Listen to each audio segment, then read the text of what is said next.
Hello there. Are you sure you're in the right place? See the name on the door? This podcast is Spine Chillers and Serial Killers. Surely you don't want to come in here. You do. Well, I must warn you that things are pretty adult in here. Absolutely no children are allowed. Obscene language, shocking and horrendous stories to chill you to your core, and terrifying tales that'll keep you up at night. The ladies inside aren't quite right. Lovely and hilarious, but very strange. Still want in, do you? Well, you'll get what you're here for. Listener discretion is advised.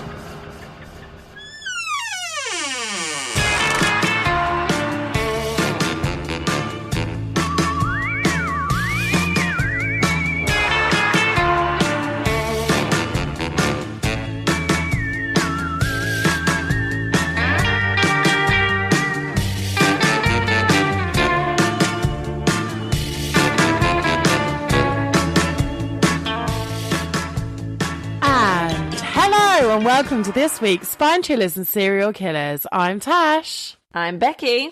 Woo! And I'm Emma. God, that was enthusiastic. So enthusiastic, wasn't it? It was. You were like, hey, come on in. You made me do a little whoop there as well. Yes. Do you know what it is? I'm going to be honest with you girls. We've been on the phone to each other for an hour and a half, near enough.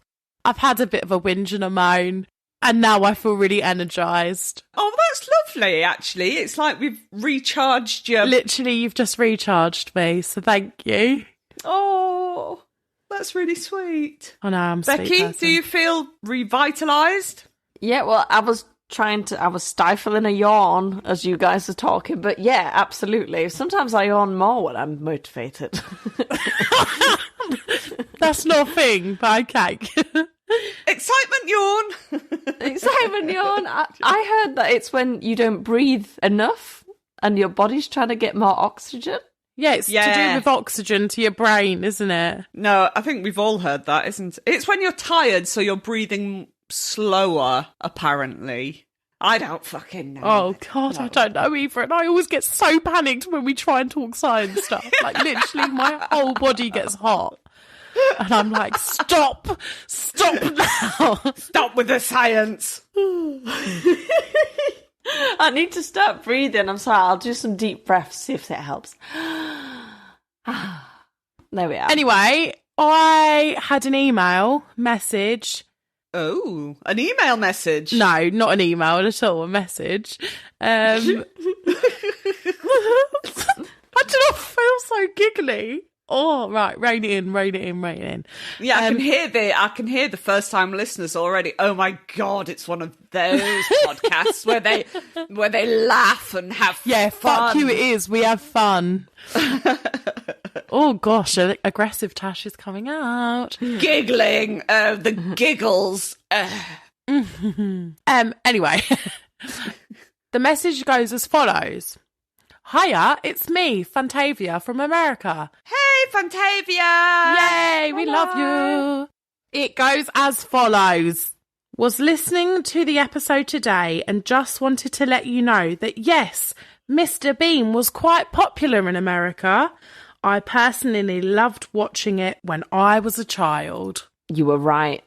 I'll be honest, Fantavia, I applaud you because I cannot stand Mr. Bean. No, fucking hate him. But I'm glad he appeals to the American market. Yeah. But I told you they'd know him. Yeah. Yeah. No, I never found it funny. He makes me want to vomit.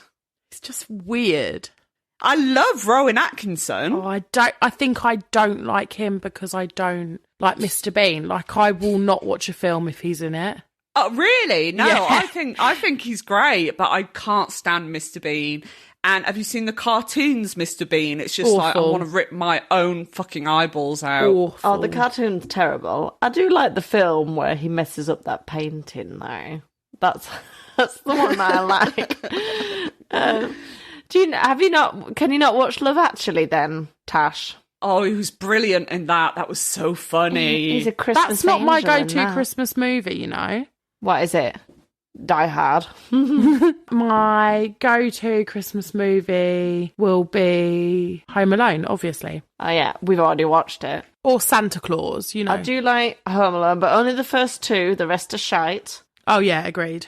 And Santa Claus, I love that one. Yeah. And what's the other one that I like watching?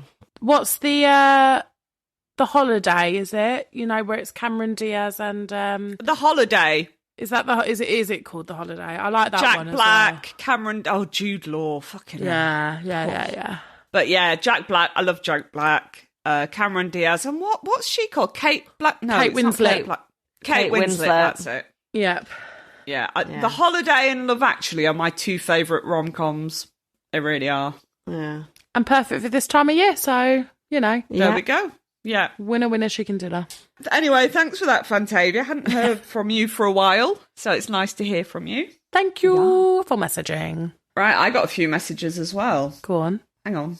I'm not that quick. I'm not that organised. It feels so aggressive when I say it, but it's more in an encouragement way. Go on. I can hear Emma panicking though. It's like a teacher. Go on then, Mrs. It's not like that. Mrs. Emma. Hurry up. Speak up louder. Stop picking on me. I'm trying, all right? Okay. First message from a new listener called CR. Hello. You are also fun to listen to. I've recently found your podcast and now listen all the time. So that was really nice to receive, and welcome to the Serial Chiller family. Thank you. Then Cara Beth. I love Cara Beth because she comes in and she drops the facts. She is our fact checker. And do you know, she doesn't do it in the kind of way like, no, you didn't get that right. She's more like... informative. Yeah, a little bit more information about that subject that you were talking to, you know? It's not... I'm here for that. Every day's a school day. So she said the reason the Amish don't have mustaches... Do you remember I was like, I feel like a mustache would make the whole beard thing a little bit better. Yeah. So the reason they don't is because they associate mustaches with the military. Oh. Yeah. That's weird. Lots of rules. When they get married, they stop shaving their beards to show that they're married, but they do continue to shave their mustache. Well, there you go. I thought you were going to say, but they do continue to shave their pubes. That's really what I thought you were going to go. But I'm glad that's not what you said. And then we had a lovely message from my good friend Pippa, who also listens to the podcast religiously. So thank you very much for that. Pip. Hi, Pip. She said she was enjoying the episode as ever. She was listening to the badger story. Do you remember the murder badger? The murder badger that didn't murder anyone, but yes, I do. It was planning it, I could tell. You can tell it's done it in the past. It's done time. Yeah. She realised that she'd forgotten to tell me about her possible big cat sighting. She was driving home late one night in September after a full moon midnight skinny dip, because that's the sort of thing she does. Nice. Pippa, you minx. She saw something cross the road in front of her. It was the size of a medium dog, so similar to the ones she has, and she has like German Shepherds, Alsatian type dogs. Yeah. Mm-hmm. But had the build and gait of a cat. Meow. It was right by the local Denny. Denny? Is that the word? Denny? Dunny. No, Dunny's an Australian toilet. What are you trying to say? Well, D-E-N-E. Denny? D-E-N-E.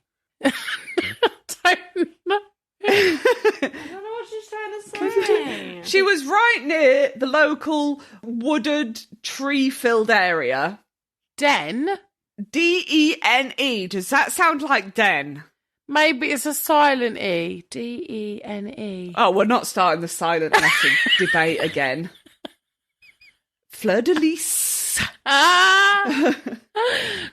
Anyway, she was near some woods when it happened.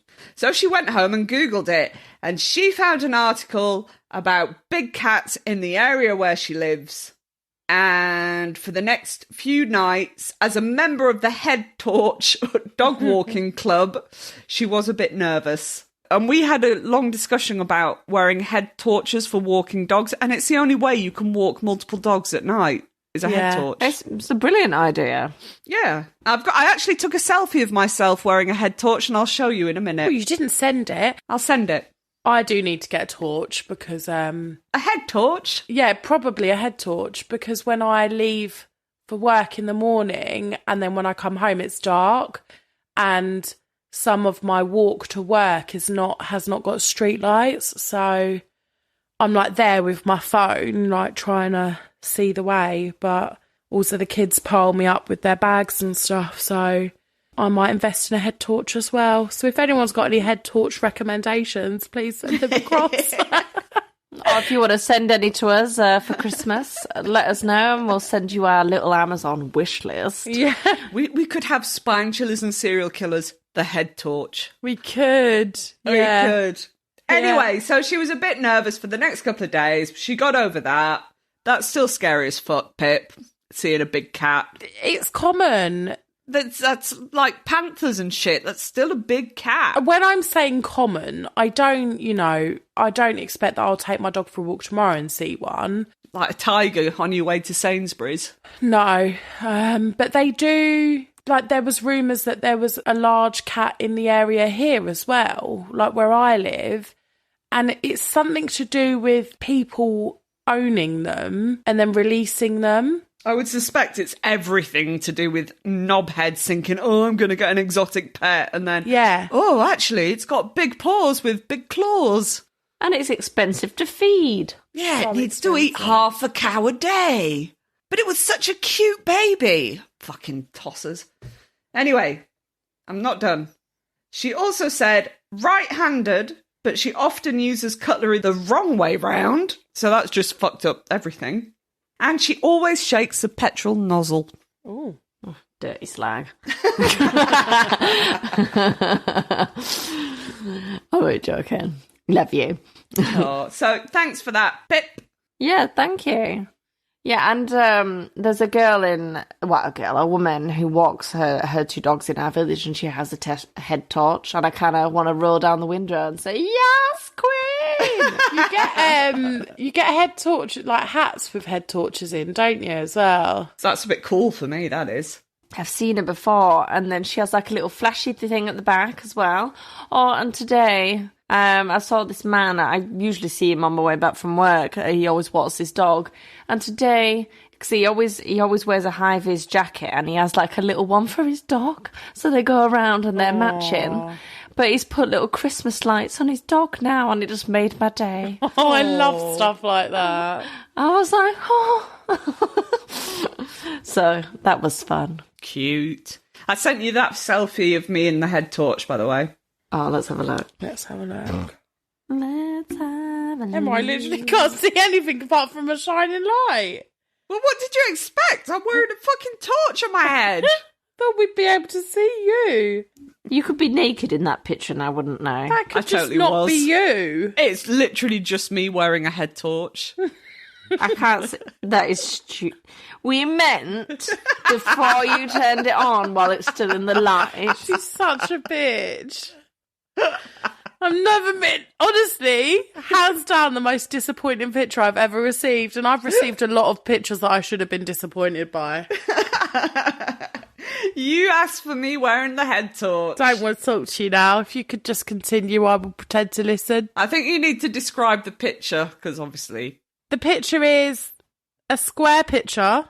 It's a portrait-style picture. Oh, she's really going for it, guys. It's essentially a blue picture with a very, very bright light, arguably quite artistic. So there's a big light and then there's a small little light as well. I'm not really sure what that is. I guess it's just some sort of reflection. The glare, yeah. But I'll be honest, you literally can make out nothing. Don't know what it is. That could be a UFO. All it is a light shining at the camera. Yeah. That's all we can see. I'm a funny fucker. You're not. I'm not even laughing. I'm very, very disappointed. I'm very sorry. I don't... sorry. Let's move on then. Move on. Yep. Bex, have you got any murder for us this week? I do. Do you want to go for it? Yeah, I do. Right, well... I feel like I've put you on the spot, but it's kind of, it's why we're here. No, it's okay. I have done a case. There's actually nearly 2,000 words to get through, so maybe we should have a go. 2,000 words? How do you know? Do you count them when you read them? Yeah, do you not do that? No. No, doesn't it say at the bottom of the computer? It says 1,953 words. Oh, well, I don't know what you're using. Mine doesn't say that. I'm very jealous now. But that's how you can't cheat. You know when, like, you'd have to submit an assessment or an assignment and they were like, it has to be minimum 2,000 you'd up the words. font and try and you'd up the add a font. few It doesn't spaces. work, like, because they can see how many words it is. Yeah, so if you have to write a 2,000 word essay, I'd be just out, actually. Yeah. By a couple of words. Well, you'd have to add in stuff like, however, and therefore. Yeah. And then they did this. And the reason why they did this is because. Yeah, you have to really over-explain, don't you? Yeah.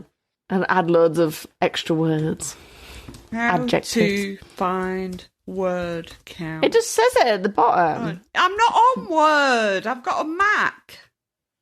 Yeah, but it will be... What program do you use to write on? Pages. It will say it. Open your document in Pages on Mac. Step 1. Select View in the Pages toolbar. IT with Emma, Tash and Becky. For all your computer study needs. Isn't your husband like a computer whiz? Can you not just ask him to do it? He's not here. I don't keep him in my pocket, just like bring him out. Fix the tech. You can come out now, Ben. Come out from under the stairs. Right, select View in the Pages toolbar and pick Show Word Count. Select View in the Pages toolbar. Right. Show Word Count. Damn, they're right. There it is. How much? How much are you jiggling? It says one word. What the fuck? It's just deleted your whole document. Or do you have to highlight them?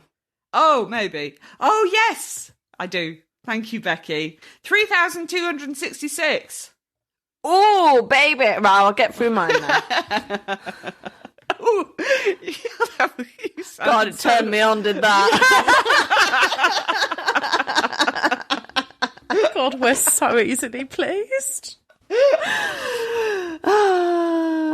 That's why my husband married me. Right, I need to get to this. So on the 6th of June 2003, in San Jose in the Silicon Valley of California, 9-year-old Jeannette Tamayo had just gotten off the school bus and was walking the rest of the way home. When she got to her house, she saw that the sliding door was slightly open. So she kind of thought, oh, Mum's home early from work. So she went in the house and she went upstairs, and when she opened her bedroom door, as she was opening the door, she realised, actually, I hadn't seen Mum's car outside. She can't be home. And that's when she finished going into her room and she realised that her bedroom window had been smashed and there was broken glass everywhere. So she turned on her heel, ran to the kitchen where the phone was. She picked up the phone and to her horror, she realised that the phone line had been cut. Oh, no, this is like a horror film. Horrible. As she stood by the phone, she turned around because she heard someone knock on the screen door. Oh, fuck, no. So she turned and, started walking over there, and she was scared and confused and kind of just opened the door a little bit. And the man started asking her questions and was trying to peek behind her to see if anyone else was there. And Jeannette was kind of thinking to herself, oh shit, why didn't I open the door? Getting really bad vibes from this guy. Tries to slowly shut the door without him noticing, but he grabbed it and opened it and started chasing her through the house. So she ran away from her attacker, but he lunged at her and grabbed her. And that's when he threw her onto her brother's bed in his bedroom. That's when he raped her for a good 30 minutes. Oh my God, this is making me feel sick. Horrible. 9 is, I mean, this Love is her. horrendous at any age, but 9, she's a baby. Yeah. I'm really confused though, Becky. So they broke in and left and Yeah. then knocked on the door to come back in? Yeah, so it sounds like whoever's done this kind of realised, oh, there's little girl stuff in here. Or unless she interrupted him robbing the house a bit. We'll see in a minute. So Okay. yeah, because I think he'd moved, he had taken a few things. After he was done, Jeanette's attacker handcuffed her and tied her legs together. He'd parked his car in the garage downstairs. They think that he'd done this before Jeanette got home. So he carried her down through the house and to the garage, which was like attached to the house, you know. He put her in the back of the car and started opening the garage door. But when he opened the garage door, he only opened it a little bit and he saw that another vehicle had pulled up outside. That's when Jeanette managed to sit up and she realised that it was her mother's car that was in the drive. Jeanette's 15-year-old brother Paul crawled under the garage door because he see that there was a man there. Then Jeanette screamed at the top of her lungs, "Run, run!" But Paul came under the garage door to try and help his sister. He could hear her screaming. Her attacker had gotten out of the car and was starting to walk towards Paul, her brother. Paul, being 15, knew that he wouldn't be a match for this fully grown man coming towards him, but he decided to run towards him and try and punch him to help his sister. Bless him. But then the guy just grabbed Paul and started punching him in the face over and over. And then he started dragging him into the house. When he dragged him up into the house, he came face to face with Jeanette's mother. Jeanette was, like I said, she was tied up in the back of the car. She could barely move and she couldn't get to the handle to open the door. She was basically helpless, so she couldn't do anything to help her brother. So yeah, when they came into the house, they came face to face with Rosalia, Jeanette's mother. She attempted to fight the man and managed to separate him from her son before the man started attacking her. So then Paul, who had been stabbed with a screwdriver by now, Oh my God. managed to find like a frying pan from the kitchen and tried to hit the attacker with it, but he grabbed it from his hand and then started beating them both really bad with this frying pan. And Jeanette could hear from the garage all the screaming, and then it just went quiet. Then her attacker came back to the car, his face like sprayed with blood. Jeanette was crying and asked him if he'd killed her family, and he just laughed and started his car. What a piece of shit. Then Jeanette thought, it started to spiral, thinking, oh my God, I'm never going to see them again. And as they were driving off, she heard a noise and managed to look out the back of the car and saw her brother running after the car. And then she saw her mum stumble out of the house as well, so she could see that they were still alive. And she thought, thank God they're still alive. And then her attacker told her to lay down so that no one could see her in the back of the car. Paul and Rosalia was screaming for help. Their neighbours started coming out and helping them, and they called 911. Police arrived and managed to put together, that the house had been broken into, that there was a car parked in the garage, and they think that this person might have possibly stalked or had come to the house before and knew that Jeanette came home first. Yeah. Yeah, and they also saw that a neighbour had a security cameras on the outside of his house. Uh-huh. So they thought, yes, we might have some information on there. They wanted to put out an Amber Alert for the kidnapping, but to do that, there are certain criteria that you have to meet. You have to have at least a description of the vehicle and everything like that. But because Paul and Jeanette's mum were so badly beaten up, they couldn't really remember much or see the license plate or the type of car that it was. And unfortunately, the CCTV image on the neighbour's camera was just too bad to pick up any of these details. They did have footage that was released, but it didn't do much good because it was just really, really, really fuzzy. Yeah. So the family and the police decided that they just absolutely needed to do everything possible. They couldn't put an Amber Alert out, but they could put the word out. They had to actually force Jeanette's mother Rosalia into an ambulance because she'd also been stabbed and was pretty badly injured all over her face and everything, and she needed surgery. But she refused to go at first because she just wanted to help. Well, yeah, that's her baby. Yeah, exactly. So even without an Amber Alert, the police, the family and their community spread the word about their disappearance. Even like the local teenagers were going around on their bikes trying to find her. Like everyone kind of came together. They got service helicopters in the air with loudspeakers calling out her name, press conference after press conference, just to make sure that Jeanette's name and her face was on everyone's mind in San Jose. You know, they had more police patrolling the streets. They knew how important it was to get as much information out as possible. And they also printed out flyers and put them everywhere throughout the city. Back to little Jeannette. So, Jeannette isn't a helpless 9-year-old. She's an absolute badass, level-headed 9-year-old. And she was full of rage because of what this piece of shit had just done to her and her family. So the whole ride, she was trying to make mental notes on how many turns he'd done, how long they were in the car, things that she could see out the window from lying on the floor, but she could kind of see things going by, you know, like large signs. She was just trying to make as many mental notes as possible. God, she's a very clever 9-year-old. Very, very, yeah, absolutely. And after a short ride, her attacker parked in his garage and then carried her inside his house. Then he went upstairs to the second floor and opened a door and put her in a very small room with a bed and a little window. He would then assault her again. Oh, God. But every time he did that, he'd leave her in the shower for quite a long time. I don't know whether it was to get rid of DNA or whether he just shoved her in there, but she didn't mind the shower because he wasn't touching her when she was in the shower. So the next day, Jeannette decided that she needed to plan out what would be the best course of action against her abductor.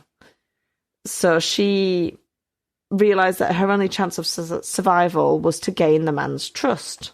Predators often see their victims as objects more than human beings. And instead of constantly screaming and crying and kind of losing it, Jeannette decided to try and keep her cool and try and communicate with her kidnapper and try and show interest in him. Yeah. She wanted to show him that she wasn't some object, that she was a person and that she could start conversation and that she cared about what he had to say. And this approach is actually very, very smart and highly tactical, and it's considered a lifesaver in many abduction and hostage cases, as the attacker sees the person as a human being. So she treated him like a normal person and not a kidnapping rapist, and soon after, it started to work. But Jeannette stayed too angry to let things like Stockholm Syndrome set in. She absolutely was playing him. She wasn't believing what she was saying or anything like that. Yeah. After a while of them talking and stuff, she eventually asked him if she could get a glass of water. As they were talking and stuff, he had unhandcuffed her for a while. So when he went downstairs, he put the handcuffs back on again. And for the first time, he left her alone in the room while he went down to go and get this glass of water. She decided, right, I need to try and get these handcuffs off. She'd seen that he actually, when he did open them, it didn't need a key. That it was one of those ones where you just had a little lever that you needed to find, and then they open. So she managed to fiddle with them a bit and found the little button, and it released one of her hands and she could take the cuffs off. And she only had a few minutes to think of something that she could leave behind as evidence or something that could possibly save her. Things got worse. Jeannette and her brother loved watching CSI and Law and Order and other detective shows. So she knew from those that evidence was very, very important. She grabbed the watch that her attacker had left on the nightstand. Then she rushed to the other side of the room and grabbed one of the toys that he'd left there for her to play with. So it was like a little clay turtle. Then she ran to the bathroom and grabbed her underwear, because she'd seen on CSI that often the victim's underwear in sexual assault cases was used as evidence. But then she started hearing his footsteps coming back up the stairs. She shoved everything in her pocket and put the handcuffs back on. And luckily, he didn't touch her again when he came back upstairs. She continued to manipulate him, as she knew this was her only chance of survival. Then later on that night, he asked her if she was hungry, and she looked at him and said, yeah, I am quite hungry. So he gave her his phone and gave her the menu for a pizza place and told her to call. He gave her the address and everything, and she thought, I'm going to remember this address, and I'm going to remember his phone number. She had to give that information on the phone, and it was like a Little Caesars or something like that she had to ring. He was right there, so she couldn't give them any clues as to what was going on. But like I say, she remembered all the information that he gave her. So when the doorbell rang for the pizza, he went down and got it. And then when he came back up, he had a really weird smile on his face. And Jeannette was thinking, oh God, what is it? So he put the pizza on the floor, and on top of the pizza box, there was a missing person flyer with her face on it. You know, I don't know if he was taunting her with it. What a fucking sicko. Yeah. But also, that's a really, really good idea. Yeah. Have flyers every time anyone orders a pizza. Yeah. So he said, because of this flyer, I'm going to have to get rid of you tonight. So he went out the room again. She threw the pizza and started to grab all the evidence that she'd stuffed in her pockets earlier. She put it all inside the pizza box and shoved the pizza box under the bed. And then when he came back in a bit later on, he grabbed a pillow and started smothering her with it. She was gasping for air, but managed to pull her face to the side so that she, you know, wasn't smothered. Yeah. And then, for some reason, he took the pillow off her face. I don't know if he changed his mind or what, but then they kind of watched TV together. What the fuck? And then, while watching TV, Jeannette saw something about asthma tests, and she told him that she had asthma and that she might die without a medication. So he was like, right, go and have a shower and get dressed. He handcuffed her again. He took her to his car, and Jeanette's thinking, well, this might be it now. He drove her around for a while, and then he stopped the car, grabbed her by the hair, and said, if you ever tell anyone about what happened, what I look like, anything, I'm going to find you. I know where you are. I know where you live. And I'm going to kill you, and I'm going to kill your family. Then he threw her out of the car and drove off. You know, she's not really thinking this is real at this point. Because she's thinking, he's going to drive me somewhere and he's going to kill me now. Yeah, yeah. So she ran into a liquor store, which was nearby. And before she knew it, she was face to face with the cashier. The cashier looks up and was like, holy shit, you're that girl that's been kidnapped. And he called the police. So that was really good. Their flyers, everything, it all worked because he recognised her straight away. Yeah, yeah. And obviously she looked frightened. And how long had she been gone at this point? 2 days? 2 days, yeah. Yeah. The police got there really quickly. She, basically blurted out everything that she'd done. She told the police about the evidence that she'd left at the kidnapper's house. She gave him the exact phone number that he'd given her for the pizza. She gave them most of the address. They managed to find the street that they thought it was, and they said, do you think you could point out the house? And she says, yes, and I want to do it now. So she actually managed to even direct them most of the way there because she was remembering right turn, left turn, oh, there was this here. They managed to get to the street where the house was, and she saw it, and she jumped and screamed almost excitedly and says, that's it, that's the house. So then police took Jeannette to hospital because she needed to be looked at of everything that's happened to her. The police went into the house and they found him hiding in the attic. So the suspect was called David Montiel Cruz. Like I said, he was trying to evade the police when he got there and he was hiding in the attic. And then he was threatening the officers inside the house. So they didn't really think much about it. They unleashed the dogs on him. And he suffered multiple injuries because of the dogs. Yes, they fucking do it. Go on, dogs. Yeah, I hope that really hurt. Yeah. So then he was escorted outside of the house. And then the police found the pizza box under the bed, exactly where Jeannette said it was, with all the evidence in there.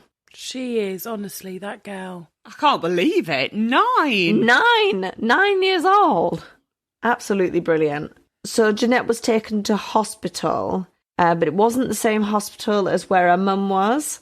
So her mum was kind of going in and out of surgeries and stuff, and they told her that they got her. So they managed to transfer her mum into the hospital where Jeannette was.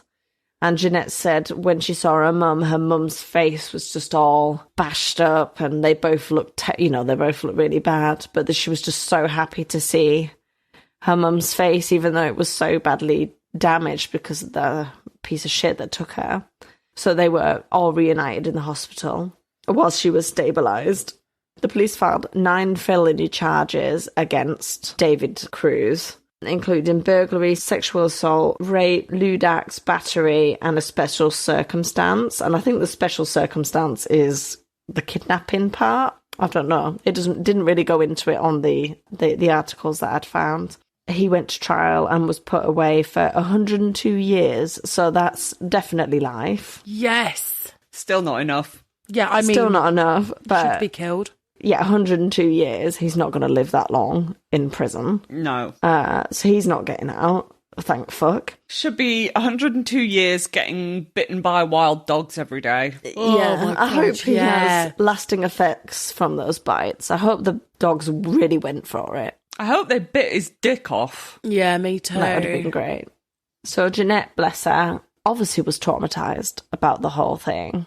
She wouldn't leave the house for a long time. She had a really bad fear of men.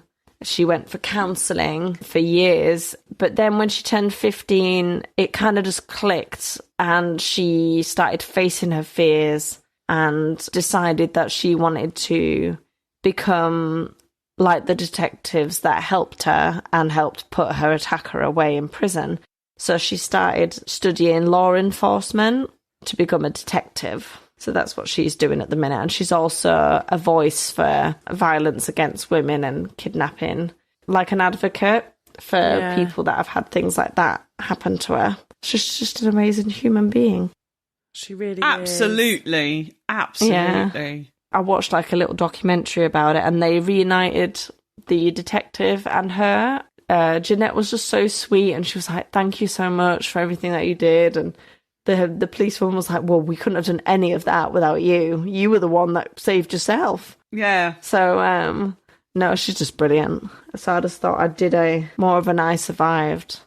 And it doesn't matter what age you are. People can just, you think a 9-year-old kidnap victim wouldn't really have a chance. But no, she was just so brilliant. Completely manipulated a fully grown man.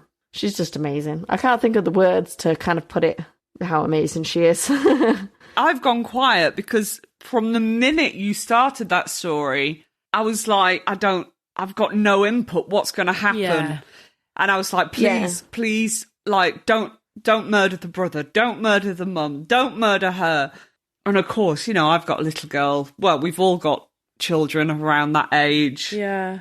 And I'm not going to lie, I had tears in my eyes. Yeah. I think when it's a story about a child of the age of yours, I think it hits different, doesn't it? Yeah. Because she was, it's difficult because she had so much knowledge that saved her in that situation. Mine would not have that same knowledge, but it's neither. Like, how do you even begin to give them that knowledge without like terrifying them? Yeah.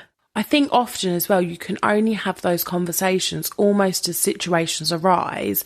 But obviously you never want that situation to happen. But I took my eldest daughter to London for her birthday a couple of weekends ago. And as we got off the tube to come out of the station to get up to where we wanted to go, we were just about to go through the barriers. And I heard, and obviously there's a lot of people that come off of the tube at the same time.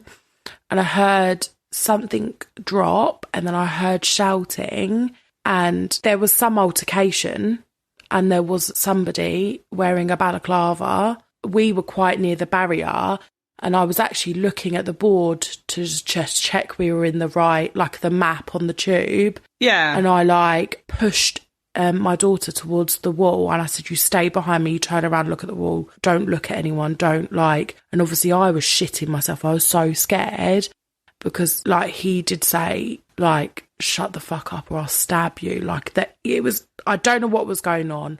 We were far enough away from it, but I could hear it. Yeah. I couldn't see anything.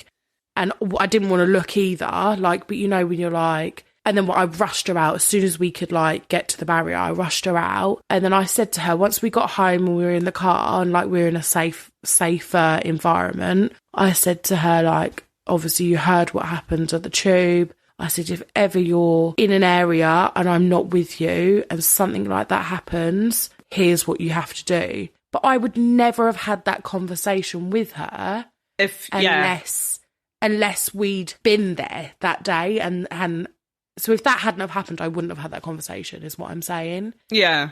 So like now she's got the tools of how to deal with that, but previously she wouldn't have. Well, no, it's something you protect your kids from, but it's so scary because this little girl had the knowledge, and I am so glad because I was literally holding my breath. But I'm like, if that had been my little girl, she wouldn't have known what to do. But there's an element of, should she have had that knowledge at that age? Well, it saved her life. Absolutely, it saved her life. Absolutely. I was absolutely watching things like CSI and Law and Order at 9. Were you? Yeah. I think that's probably why I'm so interested by it still. Oh, I mean, they Obsessed do. with things I like tell you that. what my kids love, which is maybe, I don't know if they should be watching it, but they do. Like border control and stuff like that. Oh, yeah. Like, Oh, wild. yeah, no, yeah, mine like that. Absolutely obsessed with it. Anyway, thank Listen. God that wasn't a murder, because I couldn't have coped. I could not have coped. Horrific. No, I wouldn't have. It had to have a happy ending, that one. If not, it was just too horrific. I mean, it was fucking horrific enough without anybody dying. Oh my God. Yeah. Poor. I think that's one that's got to me the most, you know? Yeah, it's like stuff like that always when it's kids. Poor. Thanks, Bex. No problem. I'm ready for some ghosty stuff now. Oh man, I'm not ready because your story was intense. And this story that I've done scared the shit out of me. What? Sorry, babe, but if it scared you, can we not? Oh, should we just skip it? Do you know what I'd enjoy one week? Go on. Nice little tale about kittens. Kittens? Or unicorns. Or what are those funny little capybaras? Are they? What are they? Is that what they're called? Capybara. Oh, They're lovely. You know, or what other little animals do I enjoy looking at the moment? Like, Dead or alive, because we know you're a bit weird. I do love a taxidermy animal. Look, I don't think people are going to tune in for the happy little capybara. Someone asked me what I wanted for Christmas. Taxidermy I mouse doing some pole I dancing. really want a taxidermy mouse. They were like, you're so fucking weird. But that's why we love you. Oh, it is weird though. Do you know that? Do you want a little fun fact for a capybara as a palate cleanser? Yeah. Yeah. They can dive and stay underwater for up to 5 minutes at a time. And they all... How? Because they're amazing. And Look at they the often shape of even them. fall asleep in the water whilst keeping their little noses on the edge of the banks. Oh, that's You fucking love them adorable. so much. Did you know, here's another adorable animal fact, that otters hold hands when they go to sleep so they don't lose each other when they're asleep. Oh, so they don't float away. Yeah.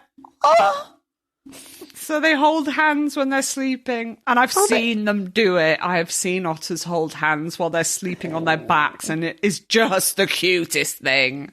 oh, So so cute. cute. Yeah. You ready to be terrified now? Yeah. Yeah. I mean, Love now. the thing is, Can't wait. what terrifies me might not terrify you. You know, fear is objective. So, Fear is objective, but I'm pretty sure if you're scared, I'll be scared. But listen, I think And I just want to put a disclaimer out on this story. I've obviously done it as a scary story because that's what I do. I am not a medical doctor, and I'm not... You're not? I'm not a Well, by Jove. Well, just ruling out stuff. I'm not a detective. Strike me down and call me Sally. I'm not a detective, and I am not a medical doctor. And obviously this story has been made to be frightening. So if you do suffer from what I'm talking about, please don't take this for anything real. You know, just listen to your doctor for all the facts. I'm not saying this is... Facts. Do you get what I mean? I'm not saying this is not fact, but I'm just saying I'm not a doctor. Okay. Not a doctor. Not a doctor. Right. Think of your safe place. The place you feel the most relaxed. For most, myself included, this is my room tucked up in bed. Oh, I was going to say that. Yeah. Well, there you go. But when you think about it, this, in fact, is where we are at our most vulnerable. Fast asleep, blissfully unaware of what might be lurking in the shadows. Now imagine that you wake up. You feel a presence in the room. Your eyes dart around and you can see a hand creeping through the doorway.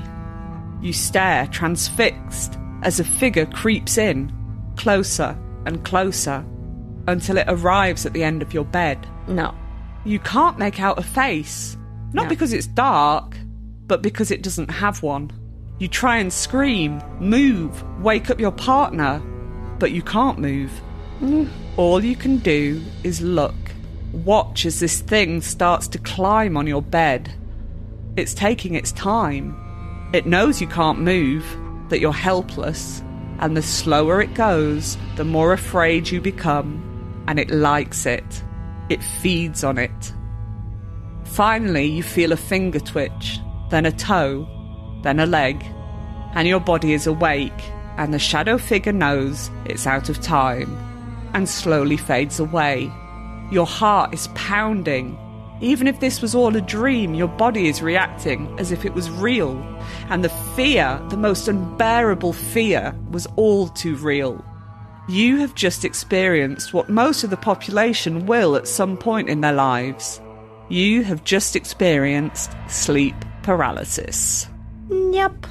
Are we ready? Oh, sorry. Is that just the introduction? Yeah. You're getting on my nerves today. First the picture, now this. Go on. Now, I know that sleep paralysis is a medical condition. When we're in our REM sleep, so rapid eye movement, our body becomes paralysed to prevent us from acting out our dreams and injuring ourselves. Quite clever, really. I didn't know that. I didn't know that when we're asleep, we're actually paralysed. Yeah, doesn't it send a chemical out to paralyse your muscles? But why do we move around a lot then? Or do we come out of certain sleeps? I think it's literally when you're in this REM sleep. Mm. And that I found that quite spooky. Do you to never know that wake every up night. and feel really, really stiff? Why can't I say that word without laughing? I'm such a child. But I don't know, but it feels like your muscles haven't moved in ages. Yeah, I do. Yeah. Is that why you have to stretch? You know, when you stretch, it's such a good stretch sometimes, isn't it? Yeah, but it's so dangerous because you could just end up with cramp. Oh, that's the worst, isn't it? Oh, when you're enjoying a good stretch and then it just goes on for that minute too long. And that cramp is crippling. The devil's pinch. Oh, awful. Anyway, okay. People who experience sleep demons have woken up, but for an unknown reason, their body is still in the REM sleep state of paralysis. What I do not understand and have not found a solid explanation for is why people see the same things all over the world from different cultures. They all see things from 4 categories: shadow people, the Hat Man, the old hag, and experiencing alien interaction or abductions. None of us have the same nightmares. Our brains are all unique and create monsters and scenarios that are personal to us in our sleep. Even if the common dreams like the sinking ship or teeth falling out or running away from a monster, the details to each dream are unique. The people in our dreams are unique and shouldn't be showing up in other people's brains. And yet, people all over the world have seen identical things during sleep paralysis. I must admit, researching this story has been the one time that I have been afraid of going to bed. Afraid of the lights going out and what might creep into my room whilst I'm asleep. The idea that this could happen to any one of us at any given time, that we have no control over it, and that maybe, just maybe, the sleep demons are waiting as sentient beings from another dimension, another spiritual realm, and not just hallucinations from a stressed brain, is absolutely terrifying. I don't like the way this is going. I feel physically sick at the thought of going to sleep already. Yep. And that's my only safe space. Thanks, Emma.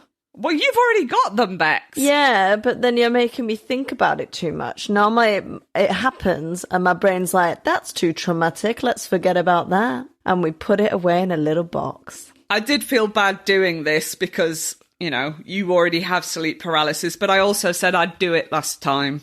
So. Yeah. You're making me remember the hag's face. Horrific. Right, let's go. Let's keep going. We're nowhere near done. You nearly said we're nearly done. You nearly lied. Shockingly, this phenomenon is so common that the name nightmare actually comes from sleep paralysis. Nightmare describing the old hag that visits people at night. As in a mare being a woman, yeah? Yeah. So the earliest writings recounting sleep demons date back to 2400 BC. Ooh. So safe to assume that as long as humans have existed, so have sleep demons. Right, I've got a little loophole there. Go on then. I don't know if loophole is the right word to use there. I'm debunking it. Go on. If it's been around for that long, I don't think the man would have had a top hat then. No, that was the sorry, I didn't write that properly. That was the night hag. So the old hag. So she's the OG. She's the original one that gave the term nightmare. Right. The Hat Man, I come into it later, but I think he wasn't seen until the 20s. I stand corrected. I retract my statement. I do apologise. Please continue. Okay. So safe to assume that as long as humans have existed, so have sleep demons. We'll start by looking at shadow people. And correct me if I'm wrong here, Becky, yeah? Just jump in at any time. Most people who experience this will say they systematically feel a negative, menacing presence in their room. Others say they just feel like there's someone there, but the feeling is pretty neutral. Depending on the experience, the figures either interact or just stand there watching. When there is an interaction, it tends to be frightening and violent in nature, like they're sitting on the person's chest, making it hard to breathe. Some say the figure will start to strangle them. They will feel the bed move and even hear the mattress springs as they get pushed further and further down into the bed. One thing that remains identical in each account is the description of the figure. A blacker-than-black silhouette of a person with a blurry, flickering outline. Is that what you see, Becky? Mine's usually just like a shadow, a bit like a silhouette of a person. And luckily, mine doesn't push on my chest or anything. But I think my sister, that's happened to my sister before, where they're pushing on you. I've had it once or twice where I've woken up with my face in my pillow and I can see something and I can't move yet, but usually I can move. But when your face is in the pillow, you feel like you can't breathe properly. No, that's terrifying. But mine mostly just don't do anything, or kind of once the one kind of jumped back, the hag one that I had, the very recent one, is different. That kind of looked a lot more menacing. We just had a little break because my dog went nuts. I have now given him something to chew. So if you can hear chewing, That's not a sleep demon. It's just the dog demon. It's a little sausage. Little sausage dog. Little sausage. So I think I cut you off, Becky. You were saying one jumped back and then... Yeah, they mostly don't interact. Once or twice, one's kind of like gone as if like it didn't know it was going to see me. I feel like that's scary. Yeah, that kind of shows a consciousness that I don't like. The newest one, which was the hag, which was the first time I'd ever seen it, looked like... Because I kind of woke up facing my husband.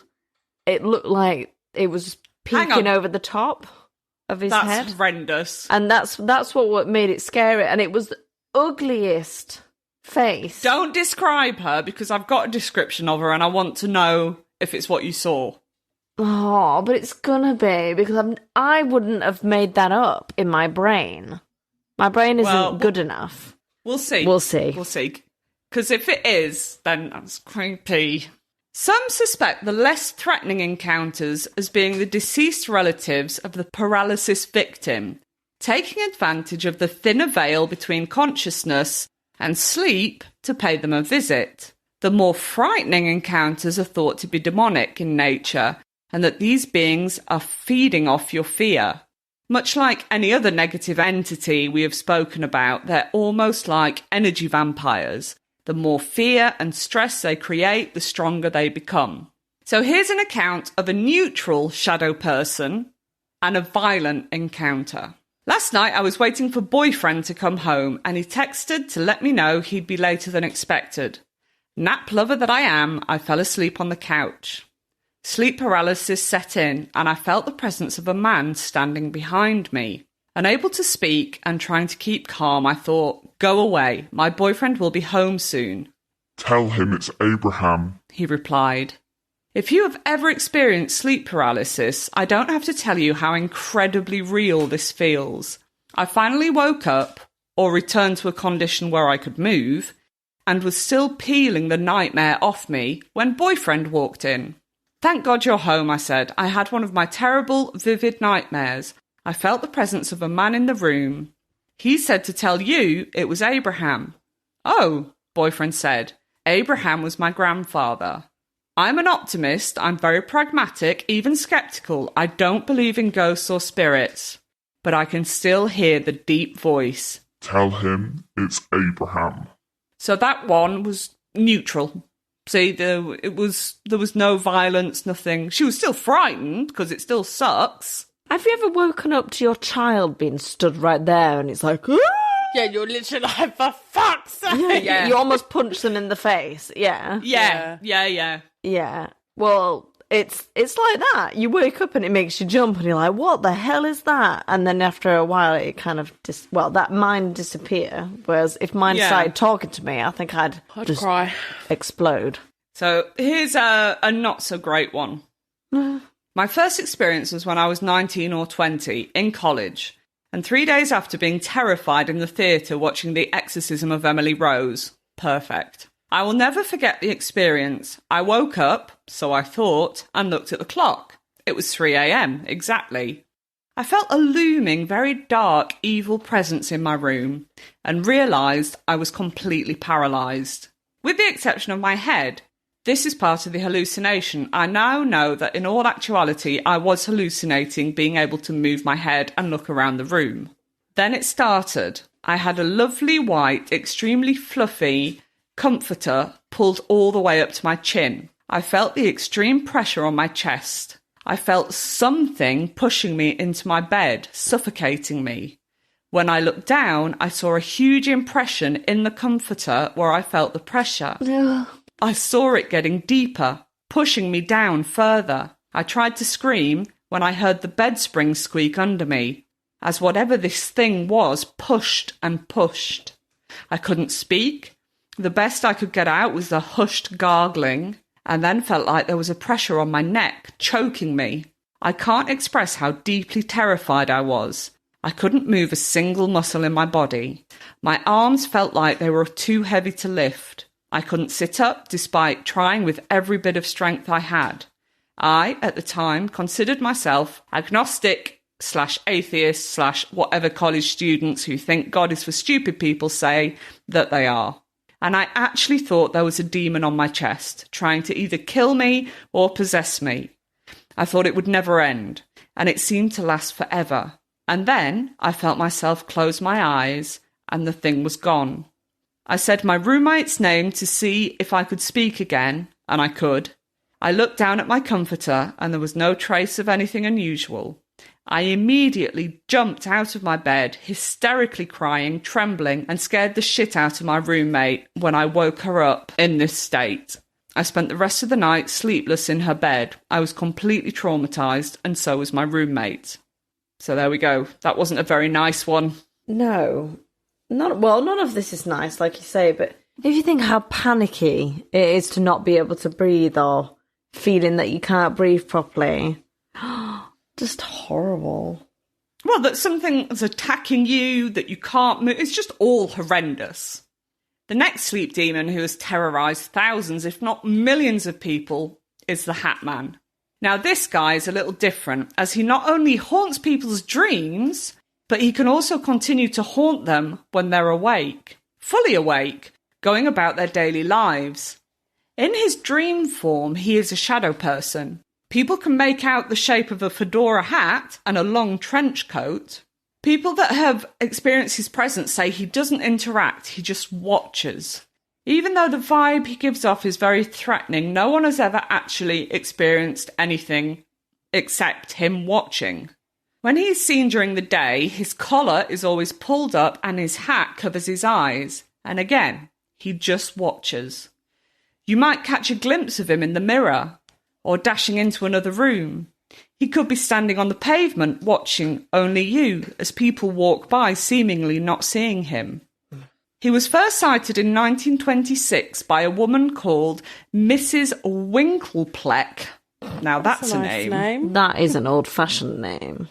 She claims that when she slept at night, she would see him standing at her bedroom window, wearing his signature fedora and smoking a pipe. He always had an evil look on his face, as if he wanted to harm her or her family members, but never did anything more than stand there looking menacingly into their home with those cold, black eyes of his. There has been speculation that the Hat Man could be an alien, and that's why he always wears a long coat and a hat to try and take on a humanoid appearance. The theory being that he watches us to collect information about our behaviours, and most time passes undetected. Makes you wonder how many times the Hat Man has been watching you. Ooh, do you have to say I don't that? want to know. What are you doing, Emma? God's sake. I'm supposed to be scary. Yeah, you're doing a good job. I don't like that, but No. I don't want him to come and appear, but I think I'm going to hate the hag more than the Hat Man. And also when you said Hat Man, all I can hear is, I'm a Hat Man, beep. So that kind of made me snigger before I got terrified. Are you ready? Our next very famous sleep demon is the one who visited Becky a few weeks ago. Maybe not. Maybe not. Might not be the same person. Might be her sister. We'll see. And after doing a bit of research, it would appear that she got off extremely lightly, as this one is not for the faint of heart. Probably one of the oldest, most well-known sleep demons who continues to terrorise people every night when they nod off into a peaceful sleep. In she creeps, her long white hair knotted and dishevelled, her clothes just tattered, dirty rags, her toe and fingernails long and disgustingly dirty. She's hunched over and shuffling over to them, getting ready to mount them, to squash their chest.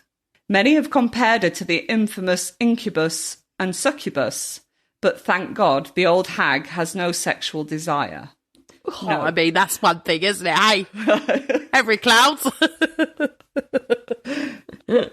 No. She just wants to take away your oxygen. That's not nice. I need that. No.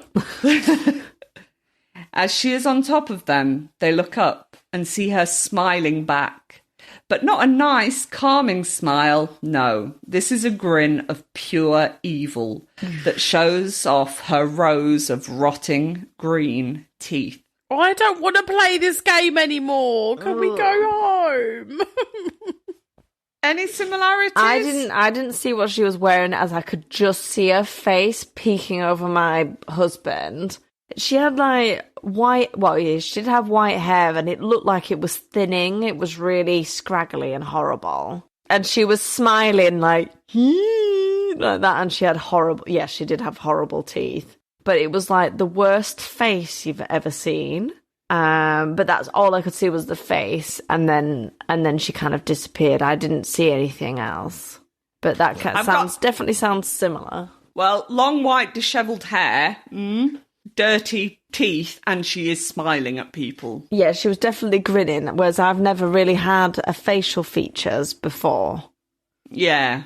I've got a little theory about this, Becky. We'll talk about it at the end. Oh, God, I don't want to put my feet on the floor. No, I don't want to either. I feel like she's behind me. Fuck off, will you? Oh, stop it. There's a window behind me. I feel like someone's touching me with the shoulder. I'm putting my hood up. That will save me. It will. She is seen all over the world and has many different names, but when it comes down to it, all the descriptions fit this one demonic entity. She's so commonly seen that having her pay you a visit is called old hag syndrome. As said above, she is the reason nightmares are called nightmares, so consider yourself lucky if you have yet to meet her. Don't get too smug though, as tonight could be the night. Stop it! What are you doing? Oh, Becky, I think we're going to have to branch out and dump Emma. I think you're just going to... Do you want to just come over and sleep at my house, Tash? Come on, get on the boat. Too long. She won't get you on the plane, I don't think. What if I go to sleep? Shall I continue, ladies? No. Yes. Here is an account from someone that has experienced old hag syndrome. Oh, that sounds like a nice story. I'm 42 and first had a nightmare about a terrifying witch at the age of 16. She kneels on my chest and stares into my face, slowly getting nearer and nearer. This is horrible. I am completely terrified. She wears a black cloak and a hood. Her face is like a witch, and evil generates from her, surrounds me from her. Other times I can be lying on my stomach, and she will creep her hand up the back of my head, down my face, and hook her fingers under the top of my teeth, and pull my head back. Other times she will bite, sit on the bed, knock the door, call my name, and generally scare the crap out of me. So, all good stuff there. Well, yeah, thanks for fingers in her sharing. mouth. Yep. These next two stories gave me the chills, as I remember very well Becky telling me about the time her boyfriend saw her sleep demon. Something that, unless paranormal, is completely impossible. I tried searching for other similar stories and came up empty-handed. Until now. The old hag can, if she so desires, be seen by multiple people at the same time. So here we go. I was awakened by a screaming girlfriend. She had her arms up as if she was pushing on something. Her eyes were open as if she was awake. I called her name a few times and tried to shake her awake.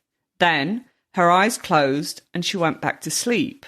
When I woke her up again, she told me that she was fighting an old lady that was trying to strangle her. Last night, I was awakened by something. I had no idea what it was, but I had this strong feeling telling me I should turn around and look at my girlfriend. As I turned around, I saw what looked like an old person's face moving away from me. At that exact moment, my girlfriend let out a small scream and went back to sleep. So did I. The morning when we woke up, the first thing my girlfriend told me was, I had a dream about that old lady again last night. What are the odds that both of us would see the same person or spirit? Ugh. And did you notice there, Becky, that he looked at his partner and saw the face over his partner? Oh, go away. No. Horrible. In December 2007, my wife and I were sleeping in bed when I knew or felt my wife was being attacked. I woke to find a shadow person on top of her, choking her. I jumped out of bed and shared several French profanities with it. Sacré bleu! As I moved toward it to confront it, it moved away into the wall. I turned to see my wife still choking and woke her up. She stated that she dreamed that she was being choked by a person on top of her. Normally you would dismiss it, but how do two people have simultaneous experiences? She would later have a similar experience in the army where her roommate woke to see a person choking her. I don't know what to say. It's okay. I'm going on for the next one. I've had various experiences of sleep paralysis. I've seen my bed covers pushed down onto my face, unable to move or shout. A female voice has hissed in my ear, bringing feelings of terror. Once I saw the old woman looking at me through my bed covers. That terrified me for some reason. Seeing the face through the bed covers was not a very pleasant mental image. Sorry, someone's gone and opened the door and I've just nearly shat myself. It's because my husband's going to bed. I'm sorry. I didn't mean to scream in your ears. No, you didn't. It's all right. Well, you can obviously tell that I'm not liking these stories. I'm enjoying them, but I'm hating them as well. Scary. Tash, you all right? Yeah, I'm having a lovely time. It was a little... It wasn't a proper scream, but that did scare me. I'm on edge. She was grey and had a menacing grin. I started hitting the covers where this misty grey face was staring from. My wife woke up at this point and screamed, saying she saw the woman's face too. I think there's more to it than just the scientific explanation. I think it's part physical and part supernatural. I think our brains pick up a more expansive signal when we are between sleep and an awake state. So there we go, that's the old hag. Oh. But best will in the world, completely scientific brain on. I haven't got very scientific brain, but completely scientific brain. How do two people see a sleep demon and it be sleep paralysis? It can't be, right? I don't know.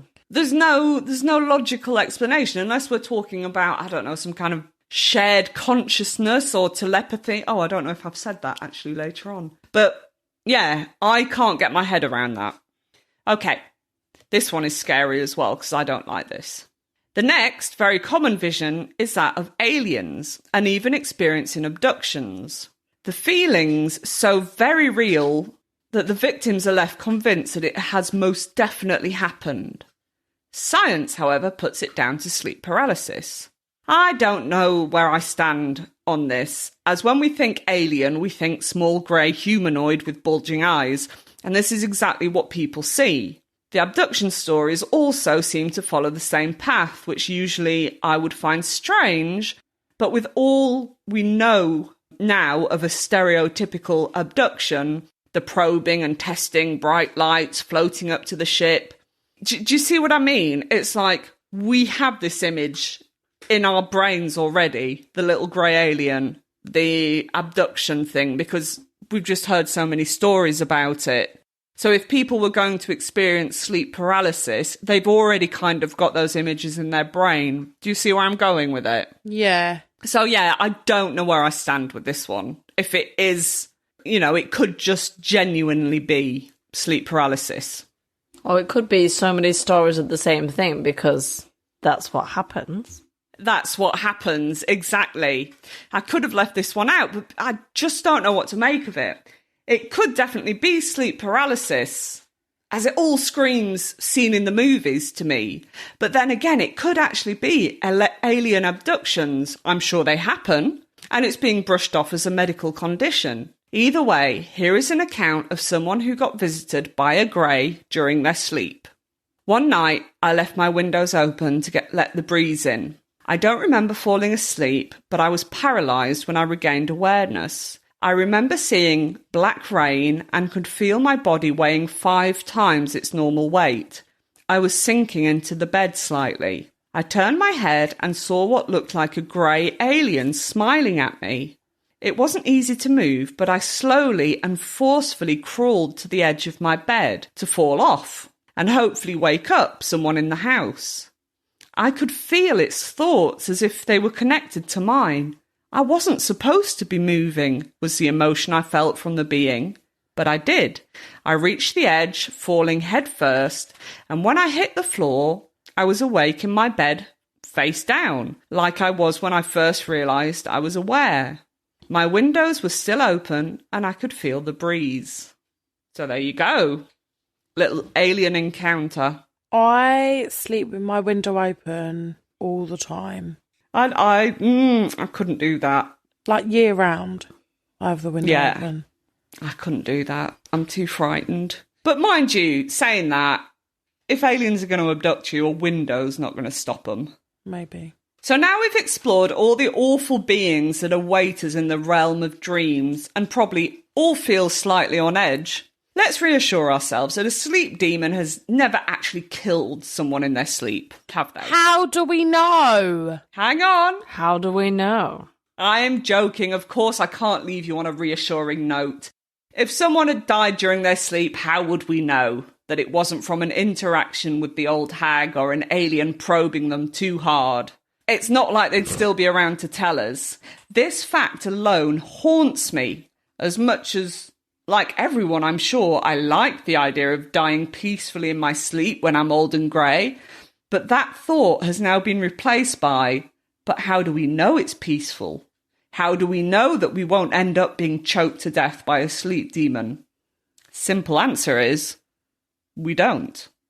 In 1977, a little Hmong refugee from Laos started telling his parents he was too afraid to sleep in case he was attacked by something in his dreams. Same, babe, same. The parents did all they could to reassure the little one that he was safe, putting his fears down to the trauma of escaping a war-torn country. Finally, he fell asleep, and the parents thought that this phase had passed, until they were woken by his screams. They rushed to his bedside, but it was too late. The little boy had died in his sleep. Over the course of the next few years, 116 other Hmong refugees all died in a similar way. It was called Sudden Unexplained Death Syndrome, or SUNS for short, and left the medical field baffled. All the victims were men, except one, and the average age of death was 33, and they were all in good medical condition. When interviewing other people from the community, they said that they were being haunted by their ancestors for fleeing their land. Other waves of Hmong refugees came to America in the 90s and the early 2000s, and nothing like this was reported. To this day, no scientific explanation has been given to the Hmong sleep deaths. The story of sudden unexplained death syndrome among the Hmong refugees was the inspiration for Wes Craven's Nightmare on Elm Street. Ooh. And there you go. That's my story. Well, it was brilliant, but one of the most scary to date for me personally. I've Yeah, had it's- tears roll down my face on multiple times. Oh, God, both stories made us cry then. So, I was terrified as I was writing it because I was like, because the more I looked into it, it was like, oh yeah, this is going to happen to everybody during their lives. Like at one point, this is going to happen to you. And I was like, no, thanks. No, thank you. So yeah, there we go. Bit of sleep paralysis. I feel like it's a real thing. I feel like it's one of those things that if we talk about it, we're going to get it more. So I hope we haven't given power to the hag. That's exactly what frightened me as well, to be honest. But It's too late now. you've shared it with us all, so that's nice. Yeah. For me, my personal belief is sleep paralysis does exist, and you can have visual hallucinations, auditory hallucinations, and sensory hallucinations. for sure. It's a thing. But I can't explain everybody seeing the same thing. It's too weird. Why would everybody So see the same weird. thing? It's very odd. Like, why is it shadow people? Why aren't people seeing ghosts floating about, with chains going, woo? Do you know what I mean? If you're going to see a stereotypical thing that you've got in your brain, why are you inventing? It's like you said, Becky, you would have not invented that in your brain. No, absolutely not. No. So now I'm just wondering if you woke up and you saw the old hag that was getting maybe ready to sit on Noelle's chest. Ooh, Maybe. I hope not. And she Fucking thought slag. better of it. She was like, no, the bitch is awake. We'll try again another time. Well, no, because you see all those stories of couples seeing her together. Yeah. I don't know. Who knows? It's very odd. Very, very odd. strange indeedy. But there you go. I'm done. All done. Yeah, well, thanks. Sweet dreams. Yeah, thoroughly enjoyed that. If you want to hear more from us, you can catch us in all the usual places. Check us out on our social media. We're on Facebook. We're on Instagram. We're sort of on TikTok.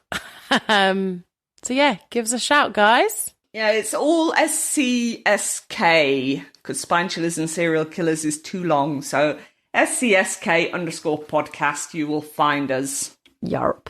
Apart from Facebook, where we are actually Spine Chillers and Serial Killers. And if you want to email us, you can email us. We love an email. They go straight to Becky. Becky, you'd love an email, wouldn't you? Yeah. And that's... Go on. Oh, is it? Oh, God, I can't remember what it is now. Chillers! Chillers.killers.pod@gmail.com.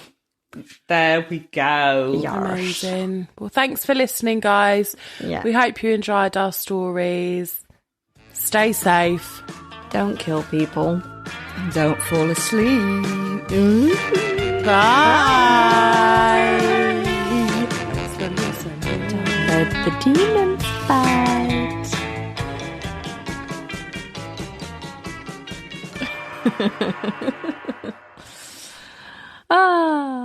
That was. I Go on. I was just going to say, I thought that went really, really well. When you screamed, that made my day. I was like, yes, I made it scary. You make every week scary. I'm definitely not going to sleep tonight. I was looking behind myself so much. I regret every single night sitting in front of the window because I swear one day I'm going to turn around and there's just going to be a face. Yeah. Oh. A faceless face. Or like Well, that time it where I sounds turned round and there was a chicken. Do you remember? like. Yeah, I do remember. Right, anyway, girls, I am off to bed.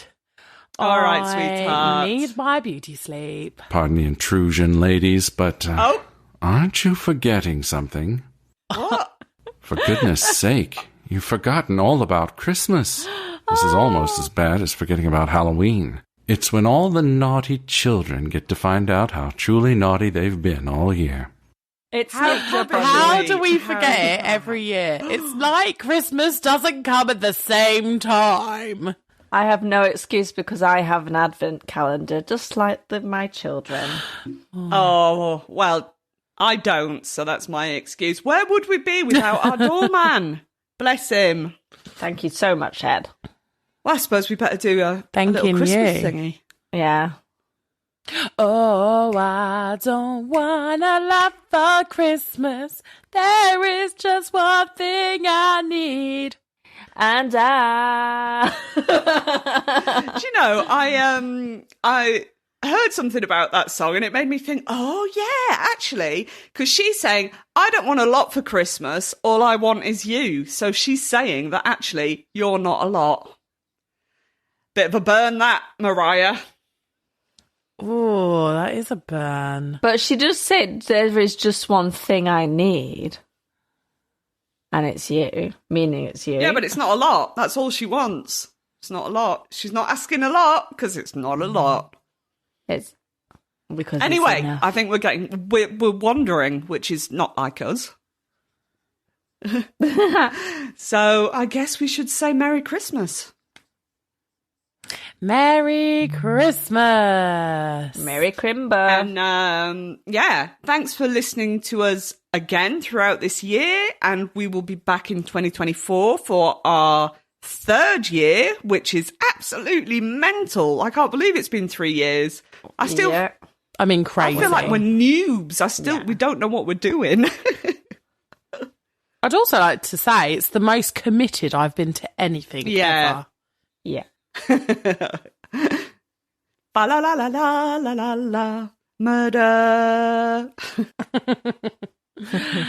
We hope you all have a great Christmas and festive season. Indeed.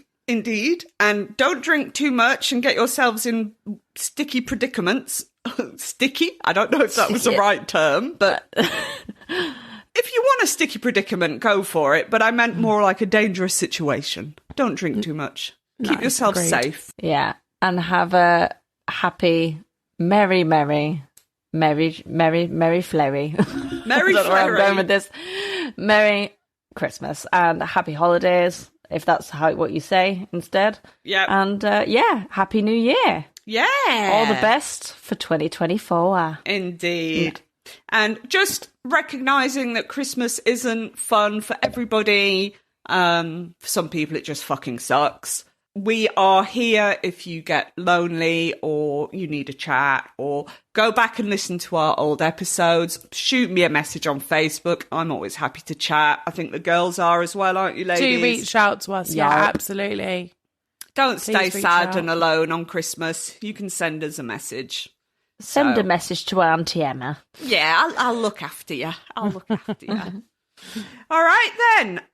Bex, I think you've just got one more little present, haven't you, for our listener, John? Oh, yeah. Well, yeah. If you follow us on Facebook, I posted a meme on there that I'm just gonna see if I can, for the first time ever, read out loud. So let's have a go at this. So on this meme, we've talked, if you know the podcast, you know that Becky struggles with this word. So it's an Egyptian coffin in somebody's throat. Okay, this is what she's trying to say. I'm not saying what it is because I don't want to give her a clue. I want to see how long this takes. It says, you've heard of Elf on a Shelf, but have you heard of... Go on. Esophagus? Esophagus in an esophagus? Esophagus. Oh, no, I can't even say that now. Go on. Esophagus in an esophagus. No, that's the same word. You just say the same word twice. An esophagus? No. Can I have a clue? A savophagus. I'm not even putting this on. I'm actually really trying, and I actually am crying out of one eye. Buckle in, guys. We could be here till 2024. Come on, it begins with an S. Esophagus in... No. Yes. No. Does it begin with an O or an A? No, it begins with an S. An S. A sorophagus. A saurophagus? In an esophagus. There you have it, people. A saurophagus in an esophagus. Right. I think I'm allowed to have a little bit of help now. Go on, Emma. How's it pronounced? Let's let these people go home. A sarcophagus in an os. The tables have turned. A sarcophagus in an esophagus. Tash, you're going to have to save sarcophagus. I don't know either, mate. But I never pretended to know. No clue. Sarcophagus in an esophagus. Listen, guys, it's not a coffin in a John, throat. I hope you enjoy. Way. Yeah, coffin in a throat. Coffin in a throat. Coffin in a throat. A sarcophagus in an esophagus. Right, you were so close. Anyway, a sarcophagus in an... I forgot what the throat's called now. In a throat. Yeah. In an esophagus. Hang on, we can do it together because you've got the first word and I've got the second. No, I've got the first, you've got the second. So I'll go first. It's a sarcophagus in a... Esophagus.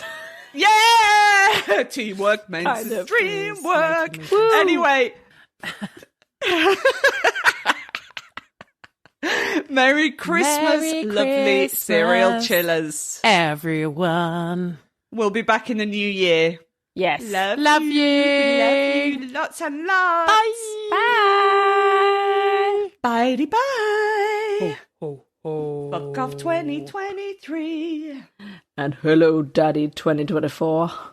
Oh, daddy. Come at me, baby. Spank me. I hope you were still recording with that bit. Watch your steps, sir. Madam. Safe travels. Don't forget your coat. Merry Christmas. Happy holidays. We'll see you all here again in the new year.